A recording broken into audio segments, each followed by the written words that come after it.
He was already 90 years old and still came to the gun shop to buy a firearm. His requirements were simple. It had to be light enough with minimal recoil. The young man assumed he was some professional old assassin and enthusiastically recommended a 9mm Glock 17. Little did he know, the man was actually an elderly person suffering from Alzheimer's. After purchasing his desired weapon, Seth took a cab to the home of target number 1. Who would have thought that this elderly man, barely able to walk, was here to kill? Knocking on the door, Seth asked the woman if Rudy Kurland was home. Although she didn't know him, seeing his advanced age, she assumed he was a friend of her father and let Seth in without suspicion, telling him that her father, Rudy, was downstairs. Seth calmly walked through the house toward the basement. Once he got down, he saw the woman's father sitting on the sofa, staring at the TV with a vacant smile.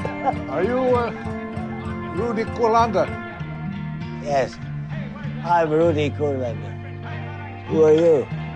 Can you, turn off the television? Rudy thought this was an old friend he had lost contact with for years and obediently turned off the TV. But he never expected Seth to slowly put his bag on the bar counter and calmly take out a handgun from it. Seeing this old man trembling while holding the gun, Rudy was completely stunned. He could not comprehend how, at this age, someone could still have a grudge against him. Seth paid no mind to these thoughts. Although his hands shook holding the weapon, the closer one got to death, the more unwilling they were to die. Rudy was no exception. Unable to take a risk, he could only comply with Seth's instructions and move to the window. Seth, trembling slightly, approached him from behind. He even needed sunlight to clearly see Rudy's face. Seth told him to turn around and asked if he was a German officer. Rudy Kurland did not deny it. This question instantly made Seth realize Rudy's true identity. During World War II, Seth's family had been captured and sent to Auschwitz. Each family member was brutally murdered by German executioners. When it came to Seth, Germany surrendered, and he became the sole survivor of his family. The camp executioner, in order to evade prosecution for war crimes, disguised himself as a surviving Jew, escaped to the United States, and assumed the name Rudy Kurland. After learning of Rudy's motive for killing, Rudy gradually relaxed, since he had never participated in any mass executions at the concentration camp. Seth, still cautious, did not interrupt his explanation. Only when Rudy presented photos from his time in World War II did Seth fully believe him. Soon, Max at the nursing home received a call. On the other end, Seth told him that their target number 1 could be ruled out. 6 months prior, Max, a lonely elder at the home, had the good fortune of meeting the newly arrived Seth. Max quickly realized that Seth, like himself, had survived the concentration camp. The two immediately bonded and shared everything. Both of their families had died at the hands of German executioners, so they made an agreement. After Seth's wife, who was battling cancer, passed away, Seth, now free of attachments, would take revenge on the executioner for both of them. However, during this process, Seth's Alzheimer's worsened. Every time he woke up, his first instinct was to look for his wife.